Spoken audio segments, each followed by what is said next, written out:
印度的那个脏手啊，又伸到比亚迪这儿来了，这真的是啊，饿极了，逮谁都想嗦了2口。能啃动的他就回血，啃不动的就当磨牙了，是吗？不过这次啊，用在已经实施了双线隔离的比亚迪身上，怕是要崩掉2颗牙了。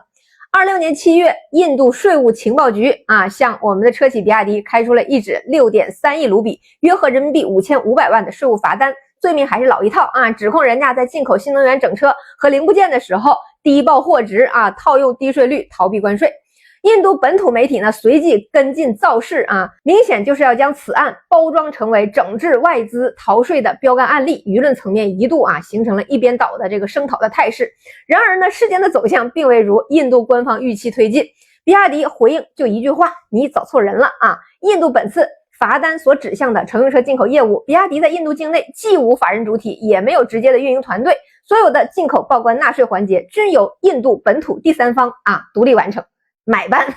也就是说，从法律和国际税收的常设机构红线来看，这批货的进口行为实施主体和纳税义务人清一色的都是印度本地企业，跟比亚迪中国总部半毛钱关系都没有。印度税务部门完全是混淆了业务主体边界啊，看着路上跑着的比亚迪的车，就想当然的要把这个手啊伸向深圳的这个总部，结果连个受罚的主体啊都没摸着，一场声势浩大的税务追缴，最终啊因为处罚主体完全错误，沦为了一场国际商业领域的乌龙，脏手啊打在了空气上。这并不是一次偶然的法务胜利啊，在现在西方造不出骗不着只能明抢的阶段，中企出海尤其是必然要面向国际的车企出海，现在的段位啊已经是到了新的境界了。这场闹剧一般的啊罚单背后，其实是我们预判了印度的预判，是印度长期依赖的产业保护逻辑跟中国企业已经进化到 next level 的全球化风控体系之间的一次硬核碰撞。如果说啊义务全款发货，超高的预付款是应对印度市场的 1.0 版本，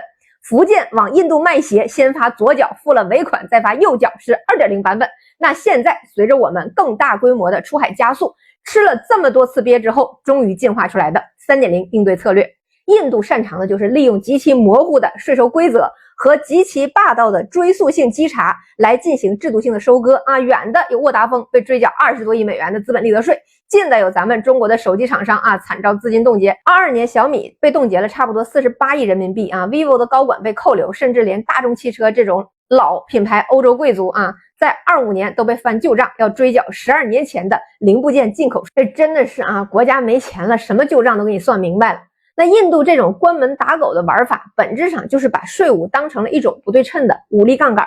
早在22年左右，比亚迪其实也动过在印度建厂的心思，但是印度当时胃口极大，不仅强制要求合资，还明里暗里要求转让刀片电池这种核心技术。那也就是那次试探呢，让比亚迪敏锐的给印度市场打上了一个高危的标签。既然你图谋不轨，那咱们就换个玩法。现在比亚迪在印度的乘用车业务走的是非常纯粹的轻资产代理模式，交易啊直接采用预付款加人民币跨境结算，货款一把汇入国内的账户，你在印度本地银行的账上找不着一笔比亚迪的营收和利润，在印度街头你也查封不到比亚迪的任何一寸固定资产。那资金链路和实体产业的双重隔离，从根本上抽干了印度政府可以用来强制划扣或者威胁冻结的蓄水池。你要是想罚款，对不起，我在这里就是一个只有产品没有实体的影子。这种前置性的风控降维打击啊，完美的诠释了什么叫不战而屈人之兵，你爱找谁找谁去。其实呢，换个宏观的角度来看，比亚迪现在在印度的表现能如此从容啊，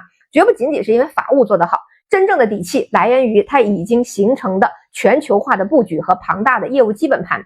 当你在全球手里握着足够多的牌的时候，你就根本不需要在一个随时会掀桌子的牌局里面死磕。看看这2年的数据就知道啊，中国车企在全球秩序重构中走得有多快。25年比亚迪全球总销量达到了 460.2 万，跻身全球前5，其中海外销量直接突破了104万辆的关口。到了今年，也就是26年的上半年，这个势头非但没有减少啊，反而还在加速，累计海外销量将近79万辆，6月单月的海外占比甚至超过了 43%。 这意味着什么呢？意味着海外市场已经不再是国内产能的倾销地，而是真正意义上的利润增长主引擎。更有意思的是利润结构的这个倒挂，比亚迪在海外的单车均价大约是 18.6 万元，比国内高出 50%， 单车净利润能达到 1.8 万啊，是国内的3倍。这背后的逻辑和全球大宗商品的定价权转移的逻辑非常相似。